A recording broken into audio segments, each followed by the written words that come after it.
சென்னை தொல்காப்பிய பூங்காவை பார்வையிட்ட முதலமைச்சர் மு.க.ஸ்டாலின் பூங்காவில் செய்யப்பட்ட வசதிகள் குறித்து பொதுமக்களிடம் கேட்டறிந்தார். ஆரேபுரத்தில் அடையாறு ஆற்றங்கரையில் உள்ள தொல்காப்பிய பூங்கா சென்னை நதிகள் சீரமைப்பு அறக்கட்டளையின் சார்பில் 42 கோடியே 45 லட்சம் ரூபாய் செலவில் மேம்படுத்தப்பட்டு கடந்த 24ஆம் தேதி திறக்கப்பட்டது. இந்நிலையில் தொல்காப்பிய பூங்காவை பார்வையிட்ட முதலமைச்சர் மு.க.ஸ்டாலின் நடைபயிற்சியில் ஈடுபட்டுள்ள பொதுமக்களுடன் கலந்துரையாடினார். அப்போது பூங்காவில் செய்து தரப்பட்டுள்ள வசதிகள், பாதுகாப்பு உள்ளிட்டவை குறித்து முதலமைச்சர் கேட்டறிந்தார். தொல்காப்பிய பூங்காவில் புதிய நுழைவு வாயில், கண்காணிப்பு கோபுரம், பார்வையாளர் மாடம், நடைபாதை, சிற்றுண்டியகம், இணைப்பு பாலம், குழந்தைகளுக்கான விளையாட்டு பகுதி போன்றவை அமைக்கப்பட்டுள்ள நிலையில் தினமும் ஏராளமானோர் குழந்தைகளுடன் வந்து பூங்காவை சுற்றி பார்த்து வருகின்றனர். சென்னையில் ஆபரண தங்கம் விலை இன்று சவரனுக்கு 1120 ரூபாய் குறைந்துள்ளது. 22 கேரட் ஆபரண தங்கம் விலை நேற்று சவரன் 92,320 ரூபாய்க்கும் கிராம் 11,540க்கும் விற்பனையானது. இந்நிலையில் தங்கம் விலை இன்று கிராமுக்கு 140 ரூபாயும் சவரனுக்கு 1,120 ரூபாயும் சரிந்துள்ளது. கடைகளில் கிராம் 11,400 ரூபாய்க்கும் சவரன் 91,200 ரூபாய்க்கும் விற்பனை செய்யப்படுகிறது. வெள்ளியின் விலை இன்று கிராமுக்கு 3 ரூபாய் குறைந்து ஒரு கிராம் 170 ரூபாய்க்கு வர்த்தகமாகிறது. லஞ்ச வழக்கில் கைது செய்யப்பட்டிருந்த அமலாக்கத்துறை அதிகாரியை உச்சநீதிமன்ற 2 நீதிபதிகள் அமர்வு பிணையில் விடுதலை செய்து உத்தரவிட்டுள்ளது. பண மோசடி தொடர்பான வழக்கில் கைது நடவடிக்கையை தவிர்க்க 2 கல்லூரி நிர்வாகிகளிடம் அமலாக்கத்துறை உதவி இயக்குநர் விஷால் தீப் லஞ்சம் கேட்டதாக புகார் எழுந்தது. இந்த புகாரை விசாரித்த சிபிஐ விஷாலை 3 மாதங்களுக்கு முன் கைது செய்தது. ஜாமீன் கோரி அவர் தாக்கல் செய்த மனுவை பஞ்சாப் மற்றும் ஹரியானா உயர்நீதிமன்றம் மறுத்துவிட்டது. இதையடுத்து விஷால் தீப் உச்சநீதிமன்றத்தில் மேல்முறையீடு மனு தாக்கல் செய்திருந்தார். இதனை விசாரித்த நீதிபதிகள் எம்.எம். சுந்தரேஷ், சதீஷ் சந்திர சர்மா அமர்வு அமலாக்கத்துறை உதவி இயக்குநர் விஷால் தீப்புக்கு ஜாமீன் வழங்கி உத்தரவிட்டுள்ளது. லஞ்சம் கேட்டதாக குற்றம் சாட்டப்பட்ட வழக்கில் விசாரணை முடிந்துவிட்டதாகவும் குற்றப்பத்திரிகை ஏற்கனவே தாக்கல் செய்யப்பட்டுள்ளதால் அமலாக்கத்துறை அதிகாரியை இனி காவலில் வைத்திருக்க வேண்டிய அவசியம் இல்லை என்றும் நீதிபதிகள் உத்தரவில் தெரிவித்துள்ளனர். நாகை மாவட்டம் வேதாரண்யத்தில் தொடர் கனமழையால் வேதாரணேஸ்வரர் கோயிலில் மழைநீர் தேங்கியுள்ளதால் பக்தர்கள் அவதியடைந்துள்ளனர். கடந்த 3 நாட்களாக வேதாரண்யத்தில் கனமழை பெய்து வருகிறது. இதன் காரணமாக வேதாரணேஸ்வரர் கோயில் உள்பகுதி மற்றும் வெளிப்பகுதியில் 1 அடி உயரத்திற்கு நீர் தேங்கியுள்ளது.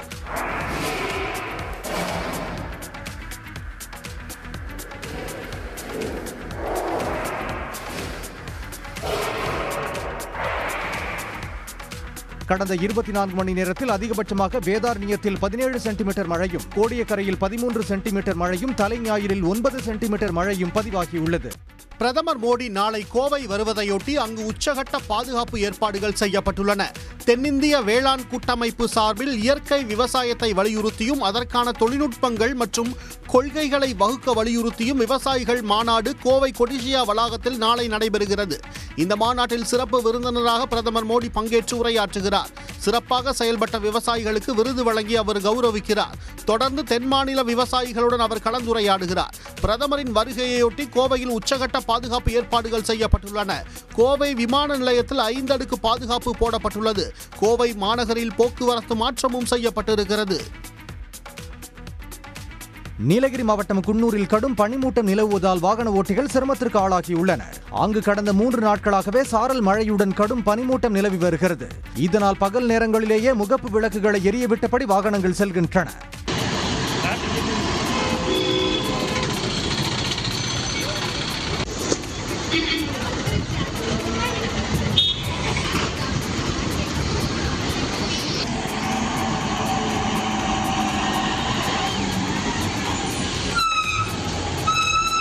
சுற்றுலா பயணிகள் வாகனங்களை கவனத்துடன் இயக்க வேண்டும் என காவல்துறையினர் அறிவுறுத்தியுள்ளனர். திருவண்ணாமலையில் திருக்கார்த்திகை தீப திருவிழா முன்னேற்பாடுகள் குறித்து மாவட்ட ஆட்சியர் அலுவலகத்தில் பொதுப்பணித்துறை அமைச்சர் ஏவவேலு தலைமையில் ஆய்வுக் கூட்டம் நடைபெற்றது. இதில் இந்து சமய அறநிலையத்துறை அமைச்சர் சேகர் பாபு கலந்து கொண்டு அதிகாரிகளுக்கு ஆலோசனை வழங்கினார். அவர் திருவண்ணாமலையில் செய்யப்பட்டுள்ள ஏற்பாடுகள் குறித்து செய்தியாளர்களிடம் தெரிவித்தார்.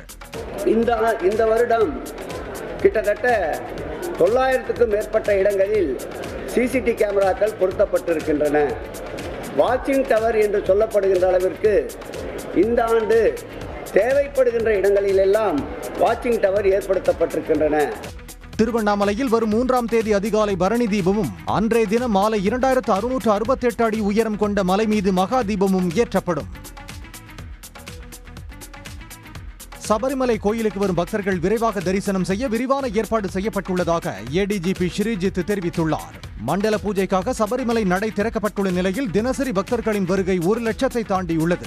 நீலிமலை, அப்பாச்சிமேடு, சரங்குத்தி உள்ளிட்ட பகுதிகளில் பக்தர்களை நிறுத்தி பகுதி வாரியாக போலீசார் சன்னிதான பகுதிக்கு அனுப்பி வைக்கின்றனர். We are expecting huge rush because people are anticipating good darshan and we are able to provide it now. As of now, all security arrangements are perfect. We don't anticipate any problems. Only one thing, people should only come with virtual queue passes. பலத்த police பாதுகாப்பு மற்றும் ஏற்பாடுகள் செய்யப்பட்டிருந்தாலும் ஐய பக்தர்கள் 5 மணி நேரத்திற்கு மேலாக காத்திருந்து சாமி தரிசனம் செய்யும் நிலை தொடர்கிறது. பீகார் சட்டமன்ற சபாநாயகர் பதவி யாருக்கு என்பது தொடர்பாக பாஜக, ஐக்கிய ஜனதா தளம் கட்சிகளுக்கிடையே கடும் மோதல் ஏற்பட்டுள்ளது. நிதிஷ்குமாரின் முந்தைய ஆட்சியில் பாஜக தலைவர் நந்த்கிஷோர் யாதவ் சபாநாயகராகவும், ஜேடியுவின் நரேந்திர நாராயண் யாதவ் துணை சபாநாயகராகவும் பதவி வகித்தனர். இந்நிலையில் முதலமைச்சர் பதவியில் நிதிஷ்குமாரை தொடர பாஜக ஒப்புக்கொண்டுள்ளதால் சபாநாயகர் பதவியை தக்க வைத்துக் கொள்ள பாஜக உறுதியாக இருப்பதாக கூறப்படுகிறது. சபாநாயகர் பதவி தவிர பல முக்கிய இலாக்காக்கள் குறித்தும் பாஜக தரப்பில் கடுமையான பேரம் நடைபெற்று வருகிறது. இதேபோன்று ஐக்கிய ஜனதா தள கட்சியும் சபாநாயகர் பதவி வேண்டும் என முரண்டு பிடிப்பதால் பாஜக கூட்டணியில் கடும் மோதல் ஏற்பட்டுள்ளது. இது தொடர்பாக ஐக்கிய ஜனதா தளம் கட்சி மற்றும் பாஜக கட்சிகள் பங்கேற்கும் கூட்டம் டெல்லியில் நடைபெறவுள்ளது. இதில் சபாநாயகர் பதவி, முக்கிய அமைச்சர்கள், இலாக்காக்கள் ஒதுக்கீடு ஆகியவை குறித்து கலந்து ஆலோசிக்கப்பட உள்ளது. ஆசிய சாம்பியன்ஷிப் போட்டிகளுக்காக வங்கதேசம் சென்ற இந்திய வில்வித்தை அணி விமானம் ரத்தானதால் 10 மணி நேரம் வீரர்கள் அவதிப்பட்டுள்ளனர். டாக்காவில் நடைபெற்ற ஆசிய சாம்பியன்ஷிப் போட்டியில் 23 வீரர்களுடன் பங்கேற்ற இந்திய வில்வித்தை அணி 6 தங்கம், 3 வெள்ளி உட்பட 10 பதக்கங்களை வென்றது. பதக்கப்பட்டியலில் முதலிடம் பிடித்த இந்திய அணி டெல்லி, மும்பை, கொல்கத்தா என 3 குழுக்களாக திரும்பி வர திட்டமிடப்பட்டது. டெல்லி வர இருந்த 11 பேர் அடங்கிய குழு கடந்த 15ஆம் தேதி இரவு 9:30 மணிக்கு டெல்லி விமானத்தை பிடிக்க டாக்கா விமான நிலையம் சென்றபோது விமானம் தாமதமடைந்துள்ளது.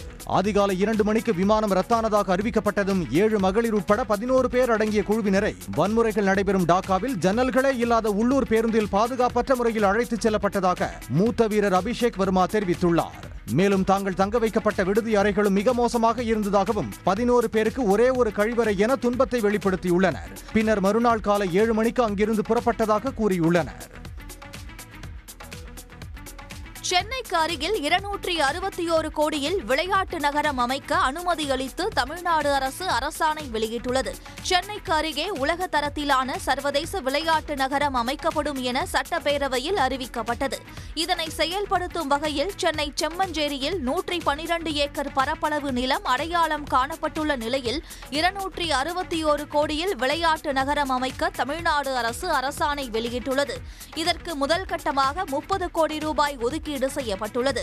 இந்த விளையாட்டு நகரத்தில் நீர் விளையாட்டுகள், துப்பாக்கி சுடுதல், ஸ்கேட்டிங், வில்வித்தை, கால்பந்து மைதானம் மற்றும் பல்வேறு உள்ளரங்க விளையாட்டுகளை நடத்தும் வகையில் பல்நோக்கு விளையாட்டு அரங்கம் அமைய உள்ளது. முதல் கட்டமாக நீர் விளையாட்டுகள், துப்பாக்கி சுடுதல், ஸ்கேட்டிங், வில்வித்தை மற்றும் பல்நோக்கு விளையாட்டு அரங்கம் அமைக்கப்பட உள்ளது. இரண்டாவது கட்டமாக உள் விளையாட்டு அரங்கம் மற்றும் வெளி விளையாட்டு அரங்கம் அமைக்கப்பட உள்ளது. கொலை வழக்கு விசாரணைக்காக சென்னை மாவட்ட ஆட்சியர் அலுவலக வளாகத்தில் உள்ள விரைவு நீதிமன்றத்தில் ஆஜராகிவிட்டு சென்ற ரவுடி கும்பலை வெட்டி கொலை செய்ய முயன்ற மற்றொரு ரவுடி கும்பலால் பரபரப்பு ஏற்பட்டது. சென்னையில் 2017ஆம் ஆண்டு தண்டையார்பேட்டையில் நடந்த ஜீவா என்பவரின் கொலை வழக்கு விசாரணை சென்னை விரைவு நீதிமன்றத்தில் நடந்து வருகிறது. இந்த வழக்கு விசாரணைக்காக 6 பேர் திங்கட்கிழமை ஆஜரானார்கள். விசாரணை முடிந்து காவல் நிலையம் அருகே இருசக்கர வாகனத்தில் சென்றபோது பாரிஸ் கார்னர் சிக்னலில் அவர்கள் நின்றதாக தெரிகிறது. அப்போது அவர்களை பின்தொடர்ந்து வந்த மற்றொரு ரவுடி கும்பல் மறைத்து வைத்திருந்த ஆயுதங்களை கொண்டு அவர்களை தாக்கி கொல்ல முயன்றதால் பரபரப்பு ஏற்பட்டது. முதற்கட்ட விசாரணையில் நண்பன் கொலைக்கு பழிவாங்க தாக்குதல் நடத்தப்பட்டது தெரிய வந்துள்ளது. திருவாரூர் மாவட்டத்தில் கடந்த 2 நாட்களாக பெய்து வரும் கனமழை காரணமாக 1000 ஏக்கர் நெற்பயிர் நீரில் மூழ்கி சேதமடைந்துள்ளன. திருத்துறைப்பூண்டி அருகே மேலமருகூர், எழிலூர், பிச்சன்கோட்டகம் உள்ளிட்ட கிராமங்களில் சம்பா, தாளடி நெற்பயிர்கள் பயிரிடப்பட்டுள்ளன. இங்கு கடந்த சில நாட்களாக பெய்த கனமழை காரணமாக 1000 ஏக்கர் நெற்பயிர் தண்ணீரில் மூழ்கியது. வளவனாறு, மரைக்கா கோரையாறு மற்றும் வடிகால் வாய்க்கால்களில் வெங்காய தாமரை மண்டி இருப்பதால் தண்ணீர் வெளியேற முடியாத சூழல் ஏற்பட்டுள்ளது. வயலில் தேங்கிய தண்ணீரை மோட்டார் பம்புகளை கொண்டு விவசாயிகள் வெளியேற்றி வருகின்றனர்.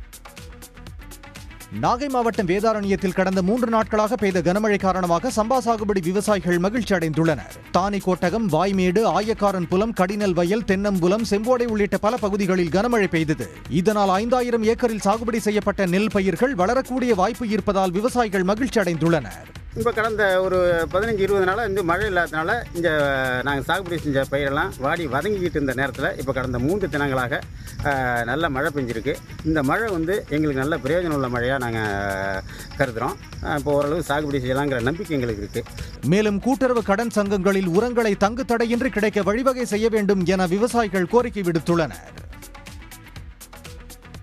வங்கக்கடலில் உருவாகியுள்ள காற்றழுத்த தாழ்வு நிலை காரணமாக ராமேஸ்வரம் தீவு பகுதி முழுவதும் பலத்த காற்று வீசியதால் 2 நாட்டு படகுகள் சேதமடைந்தன. கடந்த 2 நாட்களாக கடல் சீற்றத்துடன் காணப்பட்டு வருவதுடன் மணிக்கு 45 முதல் 65 கிலோமீட்டர் வேகத்தில் காற்று வீசி வருகிறது. கடல் சீற்றம் மற்றும் சூறைக்காற்று காரணமாக பாம்பன் வடக்கு கடற்கரை பகுதியில் நிறுத்தி வைக்கப்பட்டிருந்த 2 நாட்டு படகுகள் முழுமையாக சேதமடைந்தன. இதனால் மீனவர்கள் மிகுந்த கவலை அடைந்துள்ளனர். தொடர்ந்து 2 நாள் நல்ல மழை, சரியான காற்று, அதனால வள்ளங்களை இப்படி இங்க தூண்டில் விளைவு அமைக்கிறாங்கன்ட்டு அங்க ஓரங்களில் போட்டுருந்தோம். நைட்டு அடிச்ச காத்துல வல்லம் சேதமாயிடுச்சு. சேதத்துல வல்லம் இப்போ எடுக்கவே முடியாதுன்னு சொல்லிட்டாங்க. தங்கள் பகுதியில் விரைந்து தூண்டில் வளைவு துறைமுகத்தை அமைக்க வேண்டும் என்று மீனவர்கள் கோரிக்கை விடுத்துள்ளனர். உதகை தாவரவியல் பூங்காவில் நடைபெறவுள்ள மலர் கண்காட்சிக்காக மலர் செடிகளில் விதைகள் சேகரிக்கும் பணி தொடங்கியது. அடுத்த ஆண்டு மே மாதம் நடைபெறவுள்ள மலர் கண்காட்சி பிரம்மாண்டமாக நடத்த திட்டமிடப்பட்டுள்ளது. இதில் 200க்கும் மேற்பட்ட ரகங்களைச் சேர்ந்த 5 லட்சம் மலர் நாற்றுகள் உற்பத்தி செய்வதற்காக மலர் செடிகளில் இருந்து விதைகள் சேகரிக்கும் பணிகள் தொடங்கியுள்ளன.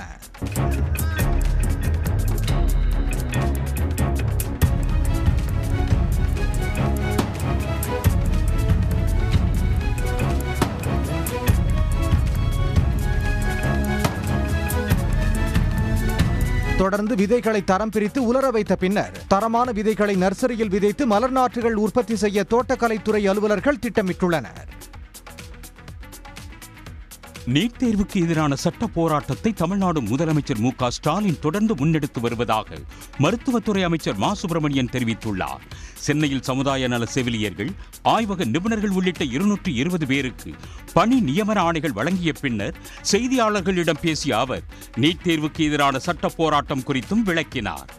மாண்புமிகு பிரதமர் அவர்களை நேரடியாக சந்தித்து இந்த நீட்டுக்கு விலக்கு தரணுங்கிறத 2 முறை வலியுறுத்தி இருக்கிறார். அது மாதிரி நான் ஒரு 10க்கும் மேற்பட்ட முறை கடந்த 4.5 ஆண்டில் மாண்புமிகு சுகாதாரத்துறையின் அமைச்சர்களாக இருந்த மன்சுக் மாண்டவியா, தற்போது இருக்கிற ஜேபி நட்டா போன்றவர்களை நேரில் சந்திக்கிற போது இது சம்பந்தமாக தொடர்ந்து வலியுறுத்தி வருகிறோம். நீட் தேர்வுக்கு எதிரான சட்ட போராட்டத்தை தமிழ்நாடு முதலமைச்சர் மு க ஸ்டாலின் தொடர்ந்து முன்னெடுத்து வருவதாக மருத்துவத்துறை அமைச்சர் மா சுப்பிரமணியன் தெரிவித்துள்ளார். சென்னையில் சமுதாய நல செவிலியர்கள், ஆய்வக நிபுணர்கள் உள்ளிட்ட 220 பேருக்கு பணி நியமன ஆணைகள் வழங்கிய பின்னர் செய்தியாளர்களிடம் பேசிய அவர் நீட் தேர்வுக்கு எதிரான சட்ட போராட்டம் குறித்தும் விளக்கினார். மாண்புமிகு பிரதமர் அவர்களை நேரடியாக சந்தித்து இந்த நீட்டுக்கு விலக்கு தரணுங்கிறத 2 முறை வலியுறுத்தி இருக்கிறார். அது மாதிரி நான் 10க்கும் மேற்பட்ட முறை கடந்த 4.5 ஆண்டில் மாண்புமிகு சுகாதாரத்துறையின் அமைச்சர்களாக இருந்த மன்சுக் மாண்டவியா, தற்போது இருக்கிற ஜேபி நட்டா போன்றவர்களை நேரில் சந்திக்கிற போது இது சம்பந்தமாக தொடர்ந்து வலியுறுத்தி வருகிறோம். திருப்பூரில் காங்கேயம் சாலையில் ஆக்கிரமித்து வைக்கப்பட்டிருந்த கடைகள், விளம்பர பலகைகள் உள்ளிட்டவற்றை நெடுஞ்சாலைத்துறையினர் அதிரடியாக அகற்றினர். ஆக்கிரமிப்புகளை அகற்றுவது தொடர்பாக மாநில நெடுஞ்சாலைத்துறையினர் மற்றும் வருவாய்த்துறை அதிகாரிகள் சார்பில் அப்பகுதி கடைகளுக்கு 3 மாதங்களுக்கு முன்பே நோட்டீஸ் அளிக்கப்பட்டது. கடை உரிமையாளர்கள் ஆக்கிரமிப்புகளை அகற்றாததால் இன்று காவல்துறையினர் பாதுகாப்புடன் ஆக்கிரமிப்புகள் அகற்றப்பட்டன. மதுரை எலியார்பத்தி சுங்கச்சாவடியில் உள்ளூர் வாகனங்களுக்கு கடுமையான கட்டண உயர்வை கண்டித்து அப்பகுதியைச் சேர்ந்த வாகன ஓட்டிகளும் பாஜகவினரும் முற்றுகை போராட்டத்தில் ஈடுபட்டனர். வாகன ஓட்டிகளுக்கு 15 ரூபாயாக இருந்த கட்டணம் தற்போது ஒரு முறை செல்வதற்கு 145 ரூபாய், இருமுறை சென்று வர 215 ரூபாய் என உயர்த்தப்பட்டதாக ஆர்ப்பாட்டம் நடத்தியவர்கள் குற்றம் சாட்டினர்.